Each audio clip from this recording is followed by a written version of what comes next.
In today's episode, we're diving into a powerful and often overlooked legacy of the American Revolution, how the fight for independence sparked new questions about freedom, equality, and democracy across society.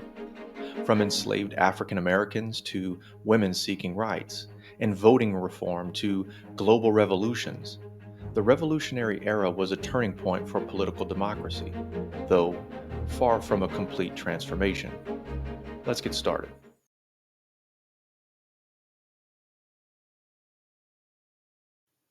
The American Revolution's rallying cry for liberty didn't go unheard by those most excluded from it, enslaved African Americans.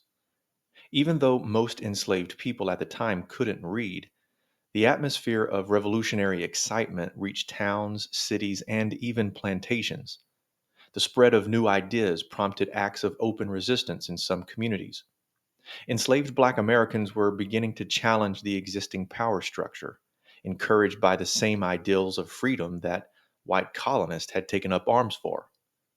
In the North, anti slavery sentiments began to gain traction, especially in places like Pennsylvania.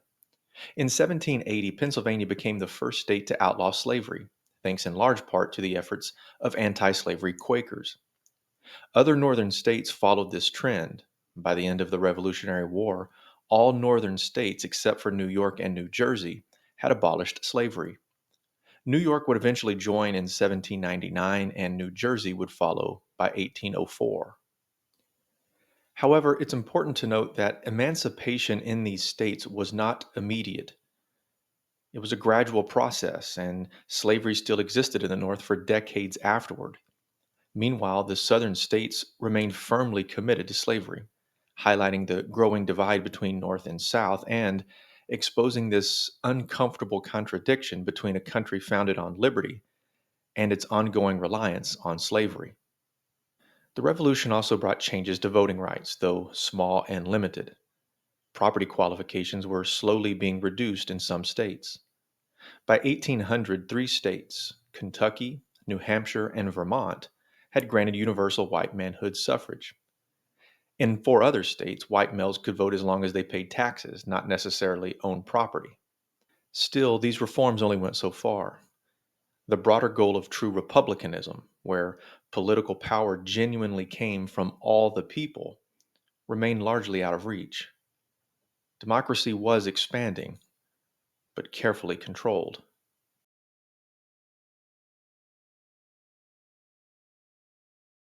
As men took up arms to defend their liberties, women watched and wondered. The rhetoric of freedom, independence, and equality struck a chord with many women who began to question their own place in American society. One of the earliest voices to speak out was Abigail Adams, wife of John Adams. In 1776, she wrote a letter to her husband with a simple yet powerful plea. I desire you would remember the ladies and be more generous and favorable to them than your ancestors. Her request was clear. She wanted women protected from the same kind of tyranny men were fighting against in Britain. She wasn't alone. Another powerful voice, Judith Sargent Murray, pushed even further. Writing in 1779, Murray boldly claimed that women's minds were just as capable as men's and that girls deserved access to education. It was a radical idea for its time, but one that slowly began to take hold. In the North, some progress was made. Education for girls started to expand, though only slightly. What grew more significantly, however, was a new cultural concept: Republican motherhood. The idea of Republican motherhood held that women had a vital role in shaping the future of the Republic, not by voting or holding office, but by raising informed, virtuous citizens. The future of democracy, it was believed, depended on mothers teaching their children the values of liberty and civic duty. Still, despite these lofty ideals, little legally changed for women after the Revolution.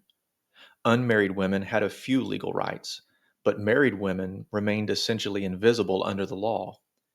Anything a married woman owned or earned legally belonged to her husband, including her children.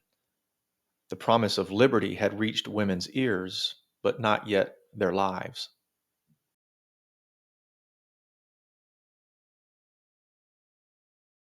The American Revolution didn't just send shockwaves through the colonies, it inspired the world. Just 6 years after the Treaty of Paris, revolution broke out in France in 1789. The ideals of life, liberty, and the pursuit of happiness were not just slogans, they were blueprints for action. Leaders like Marquis de Lafayette and Thomas Paine helped bridge the ideological gap between the American and French revolutions. But the ripple effect didn't stop there.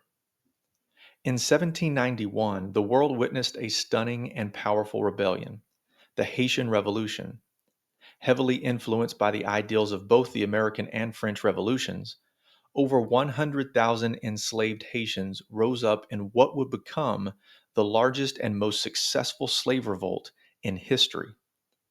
Under the leadership of Toussaint Louverture, these revolutionaries defeated the island's white settlers and even the French colonial armies sent in to stop them. Their success not only led to the first Black Republic in the Western Hemisphere, it sent a terrifying message to the slaveholding societies and an empowering one to the oppressed. In the 19th century, the wave of revolutionary energy spread to Latin America, where independence movements across the continent echoed the language and ideals of the American Declaration of Independence. The dream of liberty was no longer confined to 13 former colonies, it was spreading across continents. The American Revolution was not just a military victory, it was a philosophical earthquake. Its core ideas, freedom, equality, and self government, challenged long held assumptions about who should have rights, who could govern, and who counted as the people. From enslaved Americans resisting bondage to women demanding recognition, to foreign nations rising against their own tyrannies, the echoes of 1776 traveled far and wide. But the revolution also revealed the limits of America's commitment to liberty.